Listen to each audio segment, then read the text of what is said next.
So, do you know which fire was the deadliest in U.S. history? Most people immediately picture the Great Chicago Fire.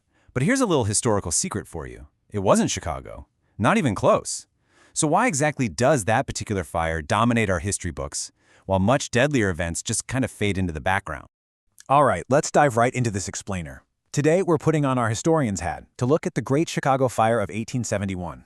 We aren't just going to look at how a devastating disaster birthed the modern city of steel, though that is fascinating. We're also going to examine the mechanics of historical memory itself. You know, why we remember what we remember, and how a city's absolute darkest hours somehow became its most enduring founding myth. Here's our roadmap for today. We're looking at 1. A city built on tinder. 2. The myth and the match. 3. An inferno unleashed. 4. Birth of the modern city.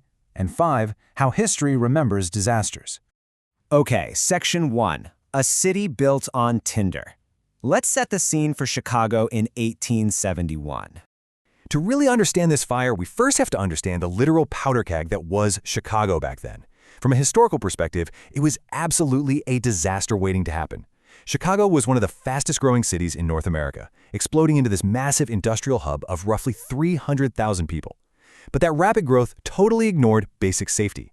The city was built overwhelmingly of wood. I mean, we are talking timber sidewalks, timber bridges, even timber paved streets. Add to this an extreme drought. Chicago received less than a single inch of rain between July and October of that year. And if that wasn't bad enough, the city's understaffed fire department was already completely exhausted from battling a completely different major fire just the night before. Moving on to Section 2, the myth and the match. What really started the fire?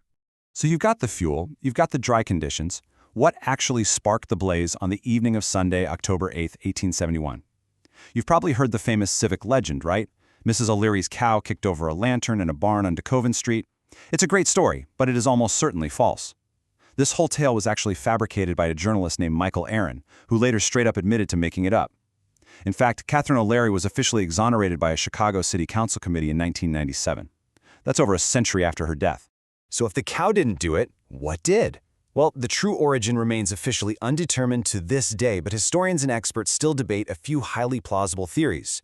It could have been Daniel Pegleg Sullivan. He was the neighbor who first reported the fire, accidentally starting it himself. Or it might have been a group of guys gambling in the barn who just knocked over a lamp. There's even a wild theory involving a meteor shower, which actually has a bit more context that we'll get to later on. Section 3, an inferno unleashed. 2 days of chaos. Once that fire started, a cascade of human error and terrible environmental factors turned a simple barn fire into an unstoppable catastrophe. It breaks out on Sunday evening. Almost immediately, there's a critical response failure. The watchman in the courthouse tower, Matthias Schaffer, spots the fire but actually signals the totally wrong direction to the fire wagons, which costs them precious time. Fueled by strong southwest winds, the fire pushes northeast. Burning embers leap across whole streets. People naturally assume the Chicago River would act as a barrier, right? But the embers jump the river, destroying the city's waterworks and instantly crippling all firefighting efforts. It burned for 2 chaotic days until rain and quite literally a lack of fuel finally ended it on October 10th. Eyewitness accounts from those 2 days describe scenes of absolute, surreal horror. The intense heat of the blaze actually generated its own weather system.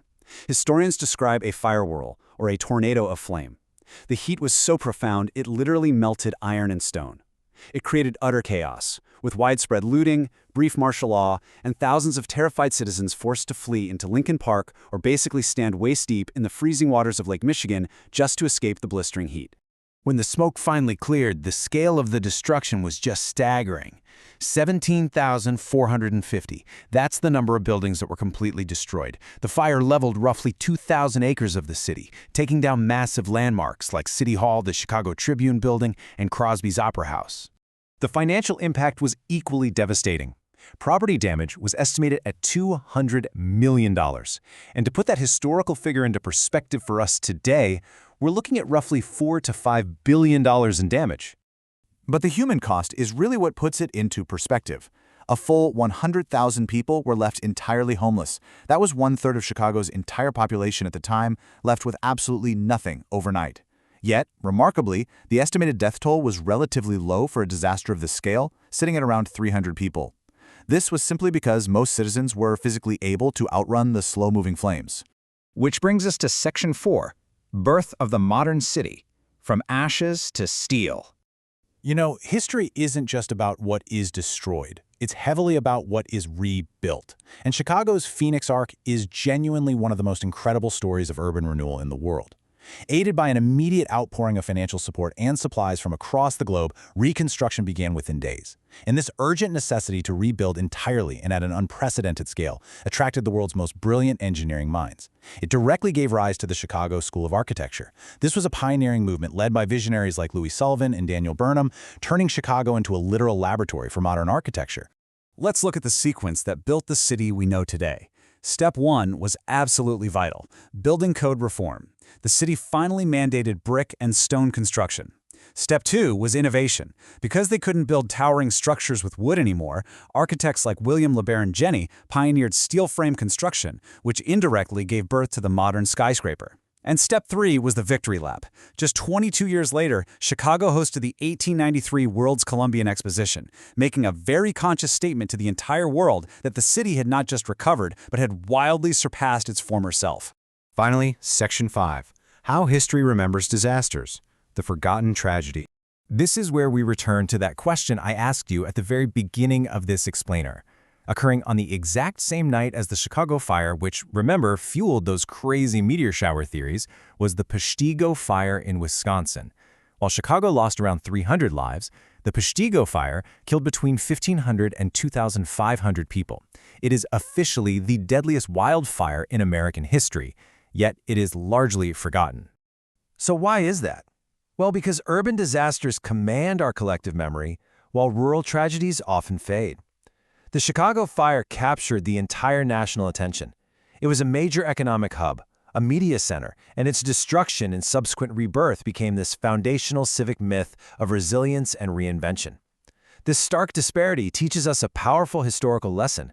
Urban disasters command our collective memory, while rural tragedies, even far deadlier ones, frequently fade right into the background of history. So the crucial point is this: history isn't just an objective record of what happened, it's a reflection of what we choose to focus on.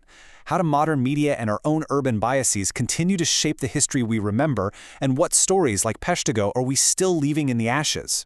Definitely something to think about next time you read the headlines. Thanks for joining me on this deep dive, and keep asking questions.